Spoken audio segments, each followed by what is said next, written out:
Will global trade ever be the same? To put a stop to what Donald Trump brands unrelented economic warfare, the U.S. president's unveiling a dizzying list of targets for friend and foe alike. There's worldwide tariffs, targeted tariffs, retaliatory tariffs, carve-outs, exceptions, hence a bit of concern and confusion. But there's more. Trump's also signed an executive order ending duty-free shipments of small-value packages from mainland China and Hong Kong. A blow to the e-commerce way of life? Will this mark the end of the consumer-driven model that's gone into overdrive ever since Beijing joined the World Trade Organization back in 2001? The planet's gotten used to cheap goods and fast service of an interdependent world. The Chinese, like the Europeans, are mapping their response as rivals renew dialogue. In the case of China, they're also testing Washington's resolve, as evidenced by bigger than ever military drills around Taiwan. Taiwan, which, by the way, is also the target of hefty Trump tariffs. Today in the France 24 debate, we're looking at Trump's tariffs and the turbulence they've triggered. And joining us from Oslo, Sunny Kapoor, professor of geoeconomics, climate and finance at the European University Institute in Florence. Good to see you. Nice to be back in the program. Nicholas Köhler-Suzuki is associate researcher at the Jacques Delors Institute think tank. Welcome to the show. Thank you for having me. And we welcome back Chunyan Lee, founder of Theta Consulting. Good to see you. Yeah, good to see you. You can listen, like, and subscribe to the France 24 debate wherever podcasts are streamed.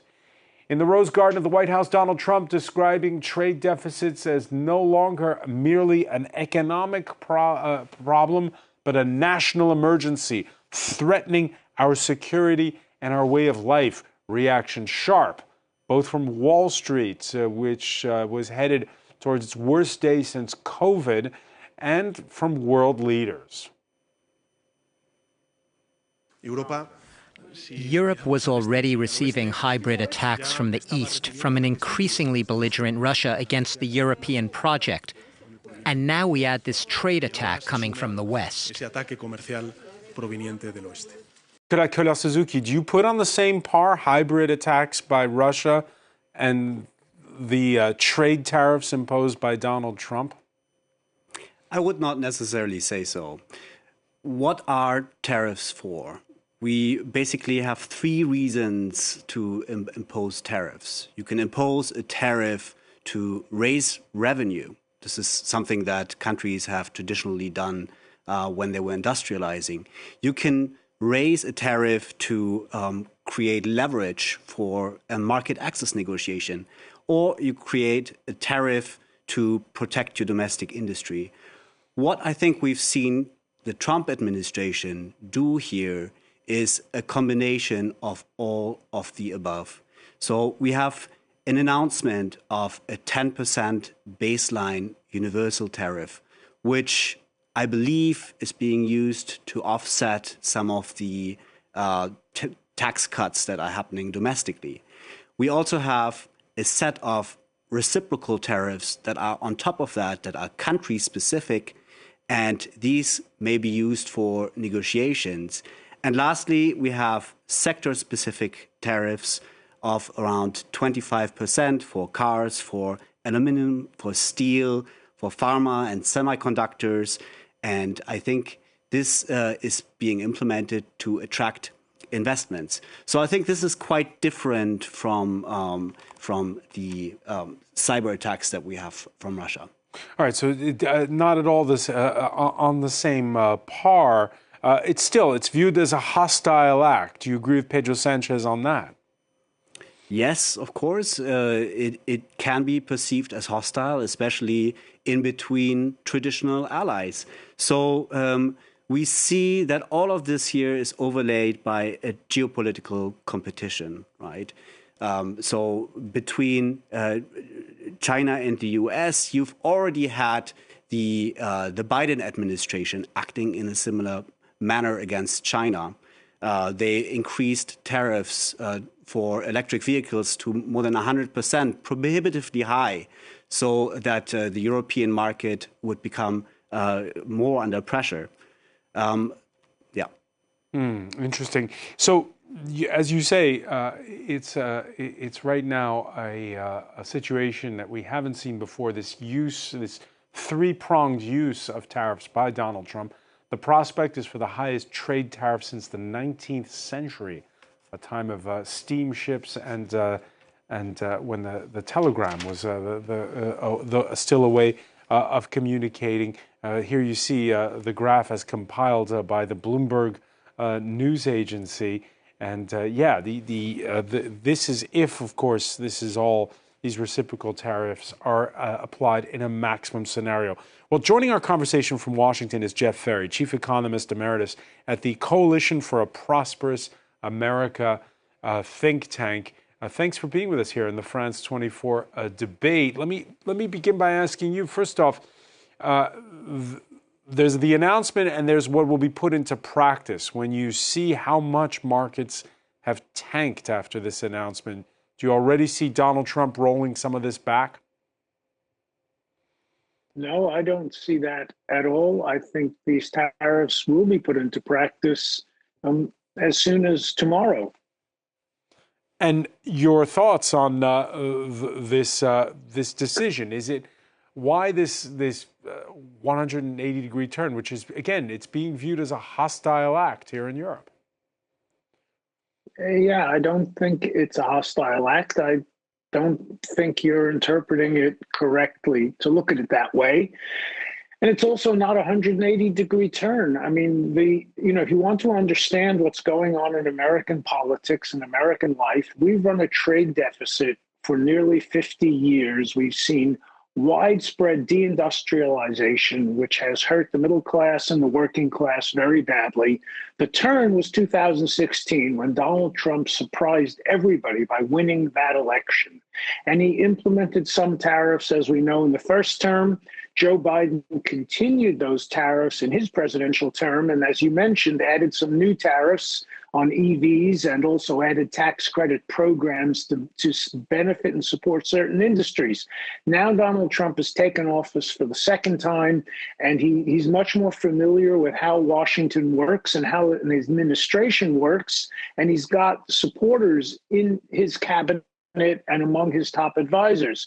And he has said for actually 30 years now, the goal is to eliminate the U.S. trade deficit and reindustrialize America to help the working class. And that's why we saw, 24 auto workers at the meeting yesterday when he announced these tariffs. So the purpose of these tariffs is not to be hostile to Europe or to anybody else. The purpose is to rebuild American industry. The United States, yes, runs a deficit when it comes to manufacturing goods, but what about the fact that it dominates tech, that it dominates financial services? If you add services in, a deficit quickly becomes a surplus, at least regarding Europe. No, that's not actually right. We've got a deficit in manufactured goods. We've got a deficit in all goods. We've got a trade deficit. We've got a current account deficit. We've got a deficit with the European Union. Now, you're absolutely right that we dominate the global technology industry. The problem we have in this country is that the global technology industry chiefly benefits younger workers on both coasts and doesn't benefit the majority of American workers. So this entire process of globalization, in my opinion, what it's done in America, it hasn't created massive unemployment because we've been able to reduce unemployment, but it's driven out the middle class into many low-wage jobs by deindustrializing industries like autos, machineries, metals, chemicals. All those industries have been hit hard. You're right, the tech industry is very strong. Our GDP continues to grow, but our income distribution gets worse. And what I would tell you is that globalization is not compatible with democracy in advanced countries like our own. And I see that in France too. I follow what's going on in France. And in France, you've got millions of voters who are very disillusioned with globalization. Sunny Kapoor, do you agree? I could not with what Jeff said on a number of parameters. The first one being that globalization is incompatible with democracy in advanced countries. I mean, it's a nice rhetorical kind of phrase.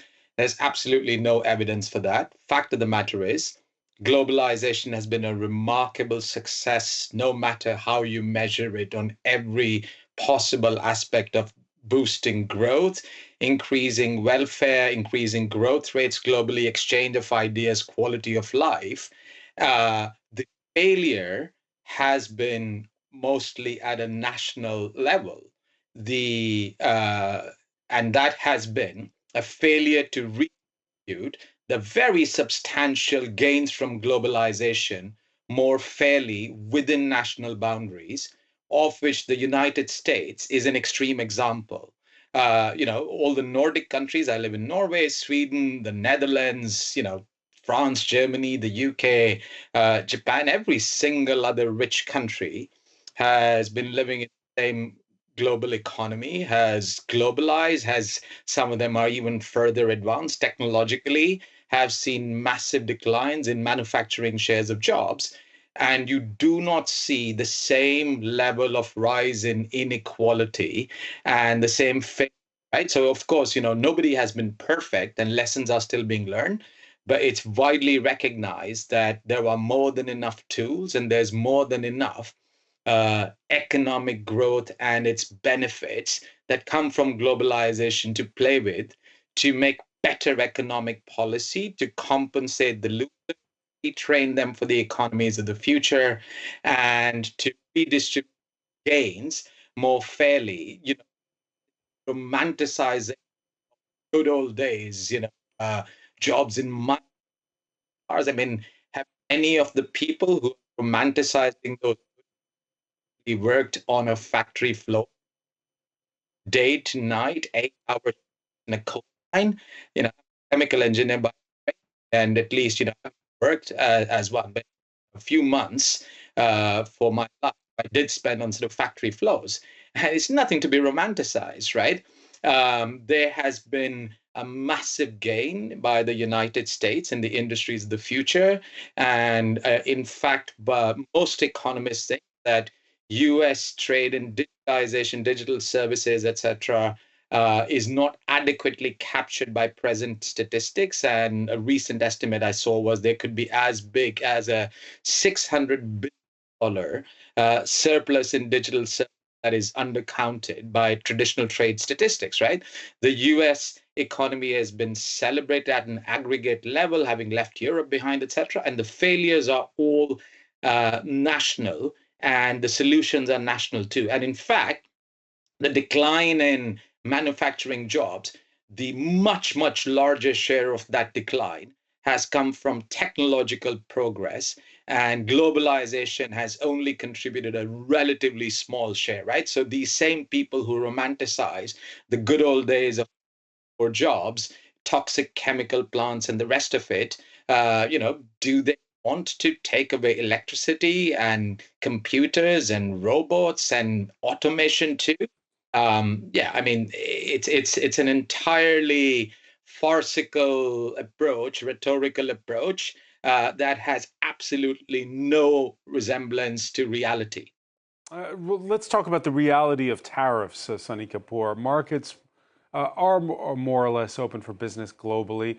But if we look at an unweighted average of tariffs as compiled by The Economist, it shows that among the superpowers, the highest tariffs, at least until Wednesday, came not from the United States or from China, but from India.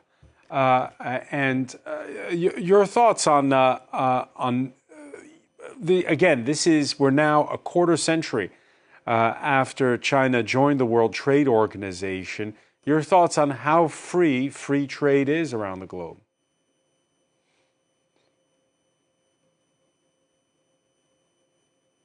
Sunny Kapoor? All right, we seem to have lost the connection there with Ozza. We'll try to reconnect with him shortly. Sunny, you are back. Can you hear us now? I can hear you. Can you hear me? Loud and clear. Yeah, your thoughts when you see that the country that up to now has had the highest tariffs is India, not China or the United States. Among the big players, I mean. Sorry, is the question directed to me? It is. I had to step out for a second. Okay, well then we'll do you have to step out or you have stepped out? All right, I'm back. Sorry. Do you mind just a quick summary of the question again? I missed out. Yeah, it's the question is when you look at this graph that says that Yeah. it's India, not the United States, not China that has the highest tariffs. What does that tell you about free trade? Not much, frankly, because there's a long established history of countries as they develop. They have been steadily reducing tariffs, and globally, on average, with few exceptions, particularly around times of COVID and other crises, the trend has been a one-way street. There has been a steady lowering of tariff and non-tariff barriers across the board, across most countries in the world, and that includes the likes of India, EU, Japan, China, and everyone else. And for the most part, we do not even have a properly single market in services within the European Union, for example, right? So there is no such thing as free trade. There are restrictions, there are linguistic restrictions, there are regulatory restrictions, and the rest of it, but the direction has been very clear, and that has been towards a gradual reduction in those restrictions. And while the US new tariffs will be destructive and disruptive, the biggest costs of those will fall within the United States itself. And I think, unlike the smooth, holy tariffs, which triggered Great Depression, everybody else is much wiser now. And the US share of global trade has been shrinking. It's about 15% or so and shrinking, that the rest of the world can very well move on and deepen trade ties with each other, and conversation of the kind that China, Korea, and Japan are having, the EU-India trade accord, etc., can more than compensate over a period of a decade or so for any loss from the United States putting up walls, figuratively and in reality, across the board, instead of disengaging from the rest of the world. So I think this time round, we will not see a repeat of the massive tit-for-tat increases in global trade barriers, and the rest of the world, G19, if you may, is wiser and will deepen their trade ties and interlinkages and can move on without the United States, not without disruption, of course. And we didn't need this, right? But we have to deal with the card we are dealt. In anticipation of Trump's tariffs, there was that rare meeting you allude to last weekend of leaders of China, South Korea, and Japan. They're rivals. But it was clear that the meeting was to huddle ahead of that Wednesday announcement. Briefly on this point, Jeff Ferry, do you agree with Sonny that the rest of the world can move on without the United States? No, I don't agree with pretty much everything Sonny said. I think what he gave us was the classic economist's point of view, the neoliberal, sorry, let me just kill this phone. The neoliberal point of view that we hear from the IMF and the World Bank, which is that globalization is always good and trade is always good. And, frankly, it's nonsense. It's complete nonsense. I actually don't deny that there are countries, particularly in Scandinavia, that have made globalization work for them. But for many countries, it hasn't. And what I meant when I said we're seeing advanced countries reject globalization, we've got Giorgio Meloni in Italy.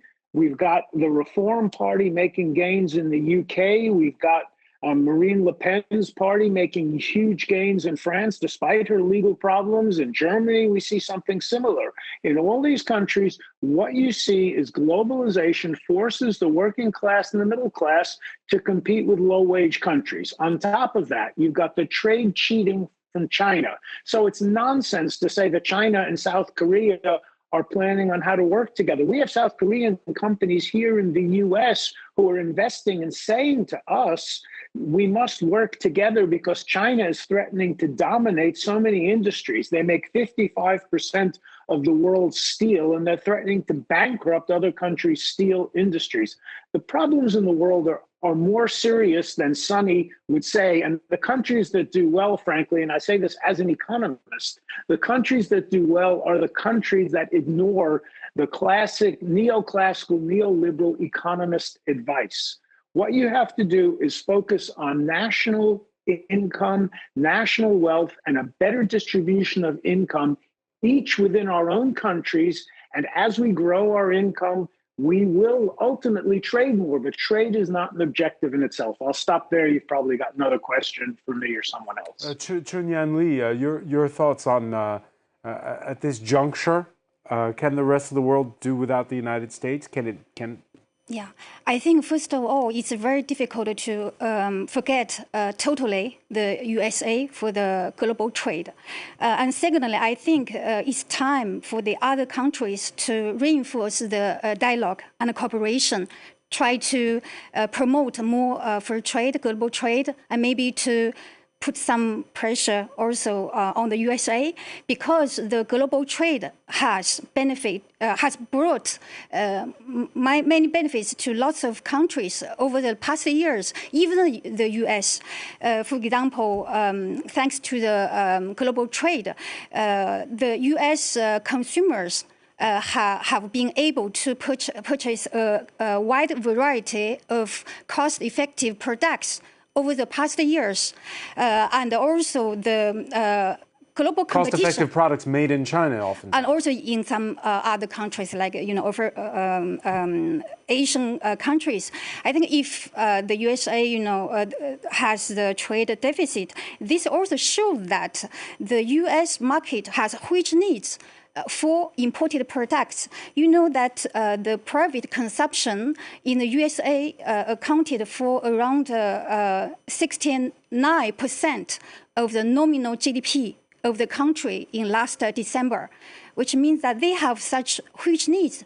Then this has also benefits for the U.S. Consumers. And Trump has repeated that over the past years, the other countries have taken advantage of U.S. economy.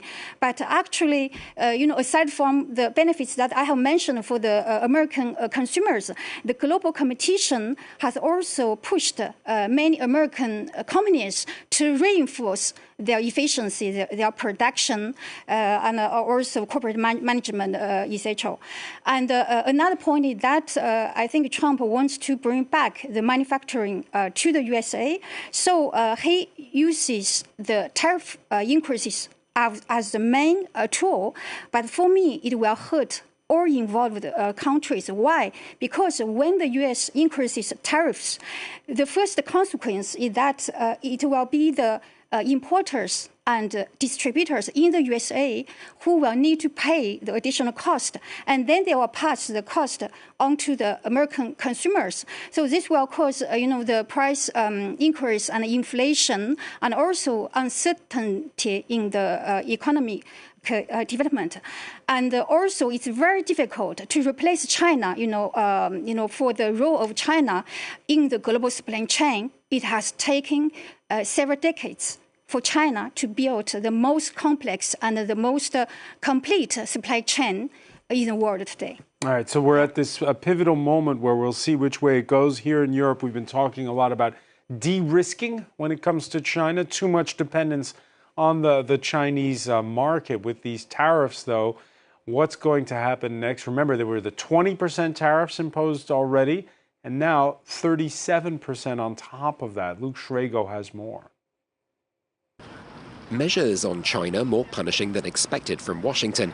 54% in total tariffs that sparked angry reaction in Beijing.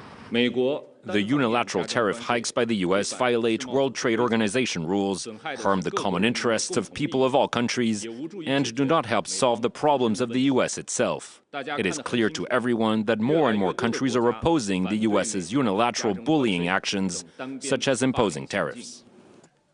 Donald Trump issued an extra 34% levy on all Chinese imports, on top of the 20% announced last month.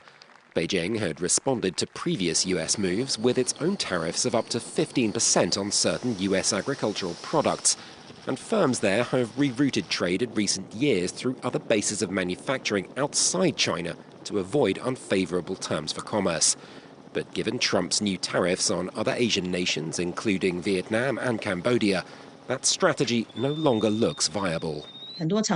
Many manufacturers are now saying that China is no longer suitable as an export-oriented manufacturing base. Initially, Southeast Asia was seen as a promising alternative, but after this wave of tariffs, where else can they relocate? Other locations, such as Mexico, are also targeted by Trump's tariffs, so right now it seems like there's no better option. China is now looking for alternative markets and seeking to portray itself as a more reliable partner than an unpredictable Washington for firms and nations worldwide, though none even come close to its top trading partner, the United States. Either way, Beijing indicated it was keeping lines of dialogue open with Washington, and it's been reported that President Xi Jinping could meet Donald Trump this summer in the US. All right, so there's still more haggling to come. Nicholas Kyodo-Suzuki, Europe's been in a bit of a tariff war already with China, particularly over electric vehicles, and accusations that Beijing is unfairly subsidizing its market on that score. Is that all over? Is de-risking finished now because of Donald Trump? Is the EU now going to strengthen its ties with China? Already we heard the president of Lower Saxony, I believe, over the weekend saying that it's time now to, cool it on these measures? Look, the EU is caught between two sides here. It is caught between the unreasonable measures that the US is currently undertaking, and it is caught between Chinese overcapacities on the other side. So we need to find a middle way. The thing is, the EU is not so dependent on either one of these. So for the US, about a fifth of our exports go to the US. That's very substantial. The US is our largest trading partner. But it is not the 75% of exports that Canada, for example, has with the United States. It's less than a tenth of our export that go to China. Of course, European firms produce in the US, European firms produce in China. But for now, at least, these products are not so much caught in the crosshairs as the goods that are shipped across international borders. So I think we can actually, with relatively good confidence, say that, yes, we need to de-risk, but the EU already has quite a diversified export economy already. And we can use that as leverage in some of these negotiations that will now inevitably happen. And is it going to get worse? You heard Jeff Ferry saying how the plan has to be to develop your economy nationally before thinking globally. The European Union is a supranational body. The idea for the EU is we're supposed to be growing together. Yes, I mean, the European Union likes to project its values also outside.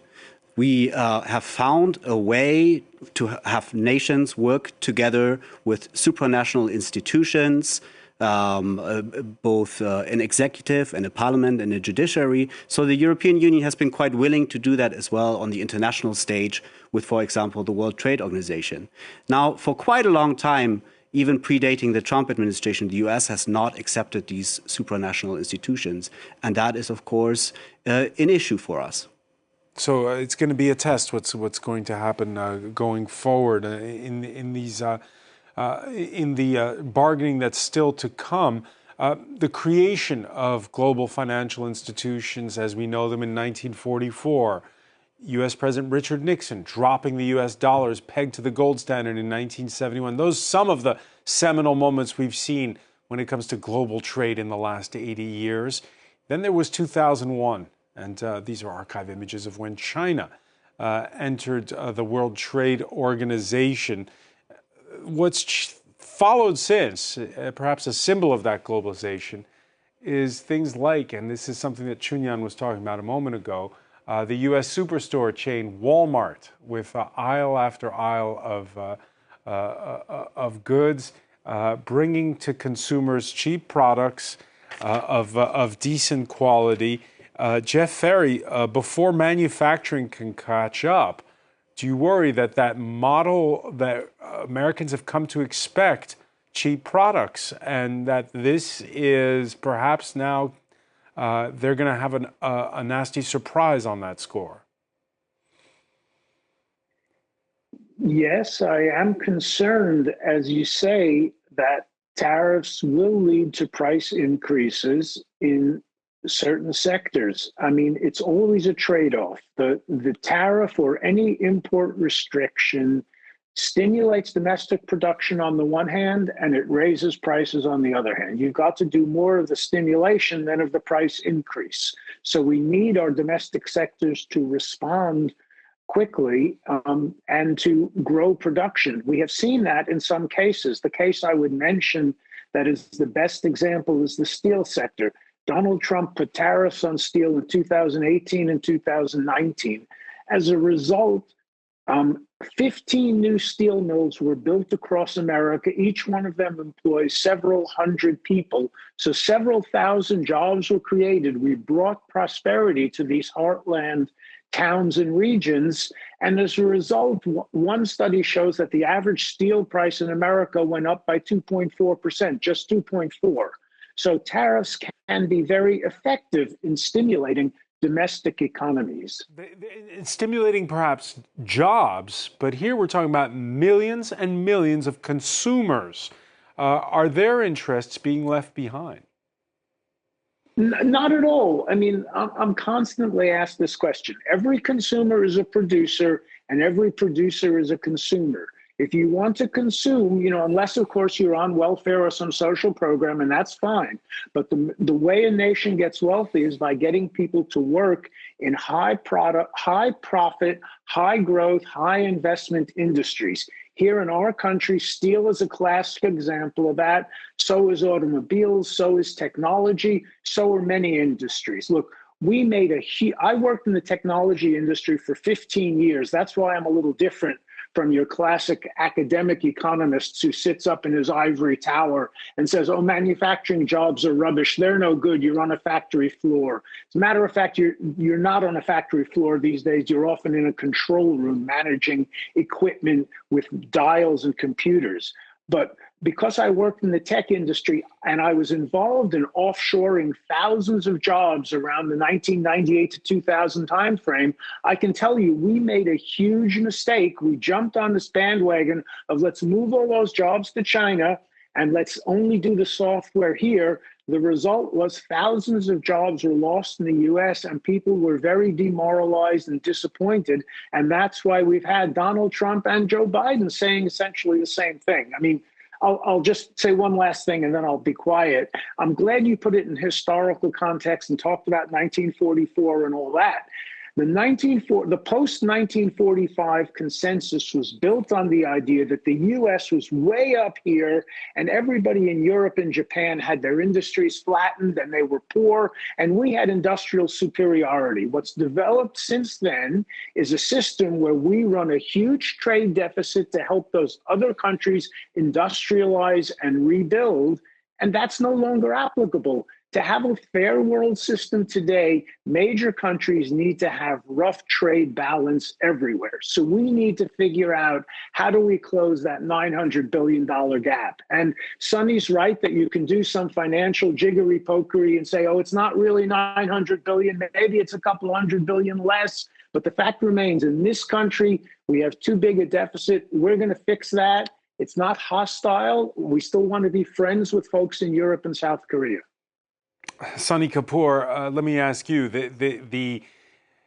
when you look back at 2001 and China entering the World Trade Organization, again, it was considered one of those seminal moments for globalization. Are we in such a moment right now? Is it as big? Is it bigger even? I think it could end up being a potential regime change. But I think that the impact of China's entry into the WTO, which came as after decades of increasing integration with the world and sort of was symbolized not just by China, but an increase in more and more emerging markets, more and more human capital, the best, smartest people, no matter where they are in the world, increasingly being part of the globally productive supply chains, boosted global prosperity, global growth rates, reduced poverty, etc., to an extent that I think this new Trump 2.0 round of tariffs cannot undo. So I think this will be damaging, but the macro consequences of this will end up being significantly lower than the broadly positive consequences of what we saw in 2000. So I think it's less seminal. It is in the opposite direction, and perhaps it's a bookend to that chapter. And the biggest negative impacts will be within the United States. Going back to what Jeff was saying, yes, we are all workers, consumers, taxpayers, voters, producers, right? And what he neglected to mention, of course, was another favorite concept of economists for good reason, and that's balance of payments, right? For every trade deficit that one looks at, there's a whole financial sector. The US has enjoyed massive inflows of money, significantly lower borrowing costs by being dominant, and American consumers having benefited to the tune of trillions of dollars year after year, over consuming by trillions of dollars compared to what domestic savings are, right? So it's sort of not even half the story that the tariff narrative and the justification of that. It's more like a quarter of the story, which it neglects 3/4 of the story on trade and services, on the improvement in the consumption patterns of American consumers, on the massive financial subsidy the United States enjoys. 40% of global listed bond markets are American, and up until the recent stock market drop, around 50-60% of global stock market capitalization was in the United States, which has 4% of the world's population, 2.5% of the under 18s in the world, maybe 10-15% of new global patents, 15% of global intellectual properties being registered every year, and 15% of global economy at purchasing power parity, right? I mean, look at that side of the equation. And what Trump 2.0 and the tariff announcement Liberation Day has done is put a bookend not just on the trade side, but also on the financial side, and the role of and the cost to the United States of this to consumers through inflation, through increasing cost of borrowing, through financial dislocation, right, etc., are going to be orders of magnitude larger than any benefits, most of which will be illusory, if at all. You talked there about overconsumption, and it's not just the United States. There has been around the globe a trend to consume more and more under a globalized trading system of which the United States has been a guarantor. The United States closing a trade loophole known as de minimis. It exempts from duties low-value packages, less than $800 worth, from China and Hong Kong that enter the United States. Donald Trump closing that loophole with an executive order that came on Wednesday along with the announcement of those tariffs. Fast fashion brands Temu and Shein in the crosshairs of the 122 million de minimis packages that entered the United States in January. 89 million of those came from China. These small packages that bring in cheap garments that we may or may not need. It's not for me to judge how much we need inside of our wardrobes. But let me ask you about that. How is that going to impact China, first of all, this closing of this loophole when it comes to small packages? I think, first of all, there will be some impact, indeed. And secondly, I think the Chinese companies which are concerned by this new policy will try to find alternative markets. We can always try to, fix the issue. And third point, facing the economic pressure. Over the past years, I do see that the sales on this Chinese website have increased a lot, which means there are needs, in other countries due to the economic pressure. And I do believe that it's a time for that the EU China and other countries work more together and get more dialogue, trying to find some solutions. Because I do believe the benefits of the free trade and of the global trade. Nicolas Coder-Suzuki, is there perhaps a disconnect? Because, for instance, I read a column by French economist Thomas Piketty last week talking for the suspension of some of the rules of capitalism in the name of stopping the climate emergency, and that we're moving around a lot of stuff with a big carbon footprint. Sometimes we don't need to be over-consuming. And so maybe there is a silver lining to these Trump tariffs and to the idea that perhaps we should have shorter supply chains? Well, I don't think that trade is really the problem here. You can have products produced in faraway places that have a much lower carbon footprint even when shipped. So trade can be part of the solution. You just have to have the right policies in place in order to address these issues. So it is better for the globe if we have cheaper products that help us with the green transition. In case of putting up these trade barriers, we will see that a lot of these products will become more expensive, and that will actually hinder the green transition rather than help it. So, how so? Explain that. Well, if we raise tariffs, if we break economies of scale that exist globally now for some products, solar panels are one good case in point, then it will be much more expensive to install these products, and it will be a much slower rollout of these technologies that will help us to decarbonize our economy. So it works both ways. And just a quick final point on this. Right now, how strong will the pushback be? Is this all just going to end at the negotiating table like it did during Trump 1? I think that brings us back to the question that I raised earlier. What are the tariffs for? You can have different ideas of what they are for. Sometimes these goals are contradictory. And this also to an extent reflects that the Trump coalition is a very diverse coalition. You have economic nationalists, as our colleague that we have on our show here. You also have techno-libertarians. You also have supporters on Wall Street. All of these different factions want different things. So I think it is an open question who is going to win the court politics in the White House in the next couple of years. All right, wait and see. I want to thank you, Chunyan Lee. I want to thank as well Nicolas Coder-Suzuki, Jeff Ferry for being with us from Washington, Sunny Kapoor in Oslo. Thank you for being with us here in the France 24 debate.